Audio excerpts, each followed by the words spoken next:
how to tackle with setbacks. तो cricket में भी यही है कि हर कोई प्लान करता है कि हमको ये लेवल पे खेलना है, ये लेवल पे खेलना है, और बहुत सारे प्लेयर ऐसे होते हैं जो हर मैच में बोलते हैं हम सेंचुरी बनाएंगे, 5 विकेट। मेरा भी लाइन है कि every setback is opportunity to come back.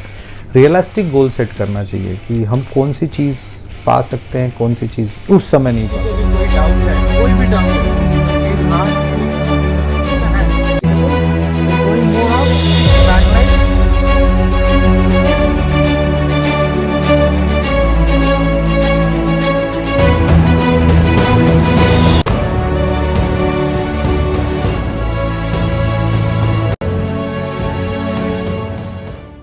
Welcome to episode 3 of The Champion's Mind by Jwala Singh. My name is Vivek Prabhu and I have with us Jwala sir for this wonderful episode. So last time we covered mastering focus and concentration. This episode we actually going to look at how to handle pressure, how to handle setbacks, or how to handle situations which you have never expected. Okay, I have with me our very own Jwala sir. Welcome Jwala sir, thank you for your time again. In this episode, our viewers would like to know how to tackle with setbacks. Thank you Vivek again for joining together. जैसे मैंने last episode में बताया था कि cricket में every ball is an event. ज़िंदगी भी एक इवेंट है। हम सुबह निकलते हैं घर से और बहुत सारे प्लान्स करते हैं और बाद में बहुत सारे प्लान्स एग्जीक्यूट होते हैं, बहुत सारे नहीं होते हैं, क्योंकि हमारे प्लान्स के साथ लोग जुड़े होते हैं। बहुत सारे लोगों की अलग अलग एक्सपेक्टेशंस, अपेक्षाएं होती हैं। तो क्रिकेट में भी यही है कि हर कोई प्लान करता है कि हमको ये लेवल पे खेलना है, ये लेवल पे खेलना है, और बहुत सारे प्लेयर ऐसे होते हैं जो हर मैच में बोलते हैं हम सेंचुरी बनाएंगे, 5 विकेट लेंगे। गोल सेट करना अच्छी बात है, of course it has to be like that, but most of the time जब हम गोल बनाते हैं तो बाकी चीज़ों का ध्यान नहीं रखते हैं कि इसमें कौन कौन सी चीज़ें प्रोडक्टिव है और कौन सी चीज़ें अनप्रोडक्टिव हैं। तो वो बेसिकली गोल सेटिंग भी और बोलते हैं ना, एक रियलिस्टिक गोल सेट करना चाहिए कि हम कौन सी चीज़ पा सकते हैं, कौन सी चीज़ उस समय नहीं पा सकते हैं, क्योंकि लाइफ में तो आप कुछ भी कर सकते हो, स्काई इज़ द लिमिट। तो हमको हमारे कैपेबिलिटीज़, मतलब करंट कैपेबिलिटीज़ के हिसाब से ही नेक्स्ट गोल चुनना चाहिए। मैं नेक्स्ट का नाम इसलिए ले रहा हूँ क्योंकि next goal should be the most important goal of your life whenever you are doing something, क्योंकि नेक्स्ट गोल अगर आप हासिल करोगे तो उससे आपको थोड़ा सा कॉन्फिडेंस मिलेगा, थोड़ा सा बिलीव मिलेगा। Then not one with you, not you, बाकी लोगों को भी बिलीव मिलेगा। क्योंकि अगर आप कोई भी चीज़ सक्सेसफुली अनाउंस करके करते हो तो लोगों का ट्रस्ट आप पे बढ़ता है। वो सोचते हैं यार ये तो, इसके अंदर कोई अलग क्षमता है और ये आदमी हर बार अपनी वर्ड्स पे खरा उतर रहा है, अपने प्लानिंग्स को सही एग्जीक्यूट कर पा रहा है। तो आपके तरफ लोग भी अट्रैक्ट होते हैं, क्योंकि सक्सेसफुल हम नहीं होते, सक्सेसफुल लोग हमको बनाते हैं।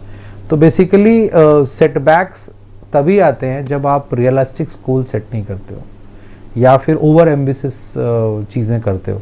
तो पहले तो आपको समझ में आना चाहिए कि मेरी करंट कैपेसिटी क्या है। जैसे अगर कोई लड़का 5वीं में पढ़ता है और सीधा बिना प्रिपरेशन के 10वीं के एग्ज़ाम देगा एक्साइटमेंट में, तो डेफिनेटली वो फेल होगा। और जब आप फेल होगे तो डेफिनेटली आपके कॉन्फिडेंस पे वो आएगा। तो मुझे लगता है कि हर इंसान को पहले ये चीज़ समझना चाहिए कि स्टेप बाय स्टेप हम अपने प्लानिंग्स करें, हम step by step goal set करें। और जैसे कॉन्फिडेंस की हम बात कर रहे थे, तो कॉन्फिडेंस आता है planning plus preparation is equal to result, and then it comes to the confidence. क्योंकि आपकी प्लानिंग अच्छी होगी, आपकी प्लानिंग के साथ प्रिपरेशन अच्छी होगी, रिजल्ट सही आएगा। यानी कि पहले रियलिस्टिक गोल सेट करो, जैसे मतलब next goal is very very important, वो रियलिस्टिक सेट करो, फिर उसको प्लान करो, फिर उसको प्रिपेयर करो, and then you go to the process and then you get results. तो अगर ये सारे सीरीज़ को आप अच्छे से फॉलो करोगे तो आपके फेवर में रिजल्ट आने के चांसेस बहुत ज़्यादा हैं। और जब एक रिजल्ट आता है तो हम दूसरे गोल्स को इजीली अचीव कर सकते हैं, क्योंकि हमारे पास वो बिलीव रहता है। तो then after that what happens कि अगर आपने ऐसे 2 4 5 6 10 बार कर लिए तो सेल्फ बिलीव आपको बहुत हायर लेवल पे जाता है। जैसे आपने देखा होगा कि एक बैट्समैन अच्छी फॉर्म में होता है तो हर मैच में परफॉर्म करता है, सीरीज ऑफ सक्सेस उसके तरफ आती है। तो आपका जो भी बोलते हैं ना, सेटबैक आना ही क्यों चाहिए? सेटबैक कभी कभी setbacks is a part of the life, but हमें ऐसी तैयारी करनी चाहिए कि हम सेटबैक ज़्यादा हमारे लाइफ में ना आए, कम आए। क्योंकि मेरा भी लाइन है कि every setback is a opportunity to come back. तो बहुत बार ऐसा भी होता है कि हम सब कुछ सही करके भी हम वो चीज़ नहीं कर पाते, लेकिन जब भी आप कोई गोल सेट करते हो, मेरे हिसाब से you have to have a right, you need to know the your ability to achieve that and then push your limits. एक वर्ड है कि जब एक गोल को आप पा लेते हो फिर दूसरा बड़ा गोल बनाओ, तीसरा, ऐसे धीरे धीरे अगर आप इस तरीके से काम करोगे तो I think you can develop a winning mindset. You will be getting more trust. You will have a good, you will have self belief and other will also trust you. तो मुझे लगता है कि थोड़ा सा प्रिपेयर होके गोल set करना चाहिए और उस पर अपनी पूरी एनर्जी लगानी चाहिए। Well said sir. सर इसमें एक साइकोलॉजिकल इम्पैक्ट होता है। अभी बच्चे टेलीविज़न भी देखते हैं, मैचेस देखते हैं, स्टेडियम्स में भी क्रिकेटर्स को, उनके आइडल्स को फॉलो करते हैं। जैसे एस्टैब्लिश क्रिकेटर्स के पास ऑलरेडी उनका एक सेट रूटीन होगा, आई एम श्योर, बट जो हमारे देखने वाले हैं चैनल पे, उनके लिए psychological impact of these setbacks, example एक बच्चा कोई छोटे लेवल पे खेल रहा है लेकिन उसको आउट हो रहा है जल्दी, तो उनका साइकोलॉजिकल जो इम्पैक्ट होता है, वो बच्चे बहुत दिन भर खाना नहीं खाएंगे या फिर उदास रहेंगे। तो ऐसे सिनारियोज में आप क्या सजेस्ट करते हैं? देखिए, पहला सिनेरियो मैंने बताया कि सेटबैक आना ही नहीं चाहिए। हाँ। तो वो सेटबैक नहीं आए इसके लिए पहले तो आपको एक एक्सपर्ट के साथ काम करना पड़ेगा, क्योंकि वो आपको बता सकता है कि जैसे कि आपने गलत मेडिसिन ले ली, आप भी और बीमार पड़ोगे। तो मेडिसिन तो आपने ली है लेकिन गलत ली है।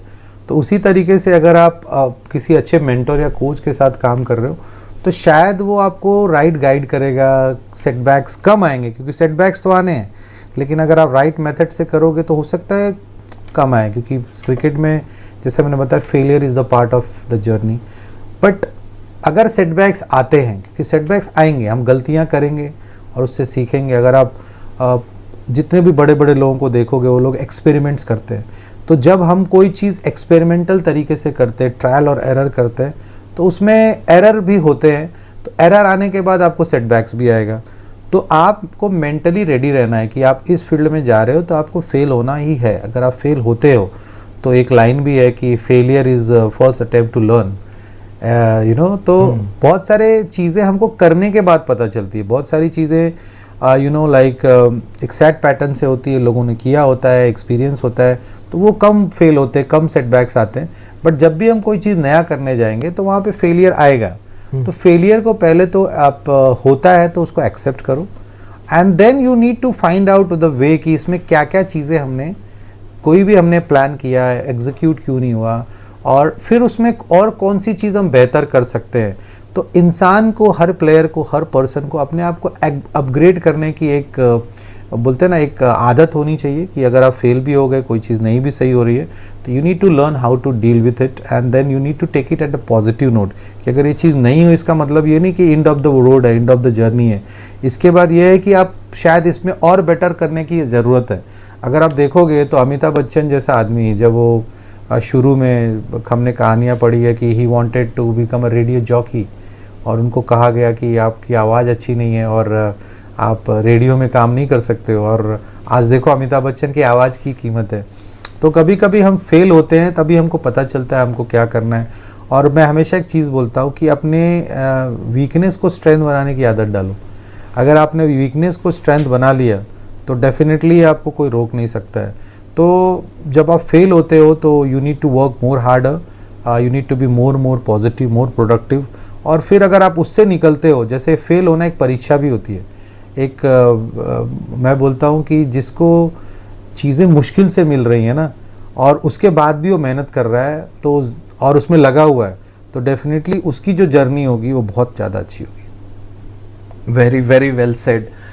Importance of things which you get after a lot of struggle and then you still continue to persist on it is very very good sign of a person. Well said sir.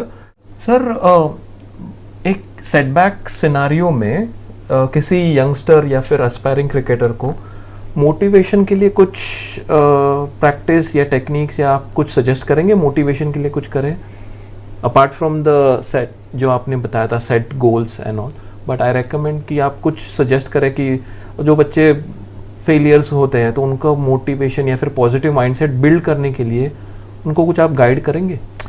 I think motivation एक ऐसा force होता है जो आपको drive करता है कि आप ये चीज़ करते रहो और अच्छी एनर्जी के साथ करते रहो। तो मुझे लगता है कि मोटिवेशन बहुत अलग अलग तरह से आता है। सबसे पहले अगर मोटिवेशन की बात करें तो आप कमिटेड होने चाहिए। अगर कुछ पाना चाहते हो तो आपका कमिटमेंट लेवल बहुत हाई होना चाहिए। तो अगर आप कमिटेड रहोगे तो ही मोटिवेटेड रहोगे। तो commitment I think very very important. और जैसे मैंने बताया कि ये एक जर्नी है, लाइफ एक जर्नी है। इसमें अगर आप मोटिवेट रहोगे तो आप बेनिफिट करोगे, अगर डीमोटिवेट हो जाओगे तो आप अपने आप को पीछे लेके जाओगे। जैसे कि एक एग्जांपल मैं देता हूँ कि अगर एक नदी बह रही है और वहाँ पे एक पत्थर है जो आके कहीं पे पड़ा हुआ है ना, और वहीं पे रुक गया और पीछे से कुछ पत्थर है जो ट्रैवल कर रहे हैं नदी के साथ और इस पत्थर के बहुत पीछे हैं। तो ये बहुत आगे वाला पत्थर अगर रुक गया है तो कभी ना कभी ये पीछे वाले पत्थर उसको ज़रूर क्रॉस कर जाएंगे कि वो रुक गया है। मे बी अभी वो उससे आगे है लेकिन बाकी के पत्थर बहुत पीछे है, लेकिन वो धारा में बह रहे हैं। तो हमारे को, हर इंसान को धारा में बहना ज़रूरी है। हमको उस मोमेंटम के साथ बहुत ज़्यादा ज़रूरी है कि हम जाएं।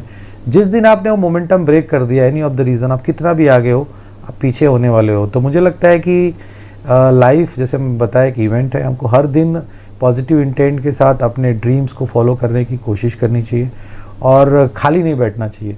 अगर आप सोचोगे कि आपने बहुत कुछ अचीव कर लिया और आप डिमोटिवेट हो जाओगे तो बाद में शायद आपको अच्छा फील ना हो। अगर आप एक बोलते हैं ना एम्बिशियस इंसान हो, बहुत सारे लोग को एम्बिशंस नहीं होते हैं, वो खुश हो जाते हैं जो भी उनको मिलना है। तो मुझे ऐसा लगता है कि मेरे हिसाब से we all need to drive ourselves, we need to push ourselves. Even आप फेल हो गए, आप सिलेक्ट नहीं हुए, आपका जैसे कि एक स्टोरी है, अगर आप देखोगे तो एक इंडिया में प्लेयर है अमूल मजूमदार जो कभी इंडिया के लिए नहीं खेले। तो मैंने बीच में एक आर्टिकल पढ़ा था कि he wanted to get retirement in between, जब उनको इंडिया का कॉल नहीं मिल रहा था। बट कुछ सी फैमिली मेम्बर ने उनको बोला कि अगर आप ये छोड़ दोगे तो करोगे क्या, what else you have, and then that kicks him a lot and he keep playing for more number of years. तो रणजी के हाईएस्ट रन गेटर बने, एक समय उनका नाम आगे था। तो वो इंडिया नहीं खेल पाए लेकिन एक स्टेज तक बहुत अच्छा क्रिकेट खेले, तो still we are talking about him. But अगर वो बहुत अच्छा क्रिकेट खेल के 2 या 4-5 साल के बाद छोड़ देते तो शायद हम उनकी बात नहीं करते। तो कहीं ना कहीं आपके हाथ में जो भी सिचुएशन है, अगर आप फेल भी होते हो तो डिमोटिवेट मत हो। आप अपना बोलते हैं ना कि अगर कोई भी चीज़ आप करते रहोगे तो कभी ना कभी आप उस फील्ड में माहिर हो जाओगे, कुछ ना कुछ आपको ज़रूर रिकॉग्निशन मिलेगा। तो I feel it's very important not to just have disappointment when you fail, but you need to keep carrying on. On this note, I would like to just add the popular Shah Rukh Khan movie dialogue. किसी चीज़ को अगर दिल से चाहोगे तो पूरी कायनात उसे आपको मिलाने की तैयारी करती है. So well said, sir. Sir, a few rapid fire questions for you. So what's the first thing a player should do after getting out early? अगर बहुत जल्दी आउट होते हो तो कुछ ज़्यादा करने की ज़रूरत नहीं है. कभी कोई बॉलर भी अच्छा बॉल लेता है. Just be cool and just focus for the next game. Okay. Pressure in the nets और pressure in matches, which one is worse? I think nets में ज़्यादा कॉन्सेंट्रेट और फोकस करके खेलना चाहिए. प्रेशर की बात मैं कभी करता नहीं हूँ, क्योंकि अगर प्रेशर शॉर्ट फायर है तो भी मैं थोड़ा बताऊँगा. प्रेशर हम लेते हैं, प्रेशर कहीं से होता नहीं है. अगर आप नेगेटिव माइंडसेट के साथ इस वर्ड को देखते हो तो प्रेशर आपको ऐसा लगता है सर को ऊपर से नीचे अगर दबा रहा है, कोई चीज़ आपको नीचे लेके जा रहा है. बट अगर आप प्रेशर और परफॉर्मेंस देखो कि भाई मेरे को उस तरीके से देखो, जैसे मैं प्रेशर को फोर्स की तरह देखता हूँ. Take pressure as a force. तो अगर आप उस तरीके से देखोगे तो आपको पुश करेगा आगे की तरफ, लेकिन अगर आप उसको डाउनवर्ड देखोगे तो आपको नीचे ले जाएगा. तो आई थिंक दोनों में प्रेशर नहीं लेना चाहिए. You need to have fun both of the times. Okay, next one. One technique every cricketer should use to calm their nerves. Breathing. Amazing. And sir, as a coach, एक personal question. As a coach, have you ever frozen under pressure as a coach or a player? देखिए pressure तो हमेशा आता है, but वो आप उसको deal कैसे करते हैं. एक्सपेक्टेशंस, खुद की एक्सपेक्टेशन, लोगों की एक्सपेक्टेशन, वो प्रेशर ही है. लेकिन again I said I always take it to the positive note. All right, and last और parents के लिए important. Should parents talk about winning before a cricket match to their kids? I think winning always comes in the last. I think parents needs to teach their kids to fighting. Winning is in results के बारे में अगर हम बार बार सोचेंगे तो हम शायद process अच्छा नहीं करेंगे. Always teach your kid how to fight. Winning and losing comes in the last. Perfect. So basically, what Jwala sir is talking is not just specifically about a cricket or a sport, but I think ये सारी चीजें अगर हम real life में not just a sport but any situation, we'll be definitely overcoming our obstacles and will be more prepared for our future and the next steps. On this note, we'll sign off today's episode. This is Vivek Prabhu, and thank you again, Jwala sir, for your valuable comments. We'll see you in the next episode. Thank you. Thank you.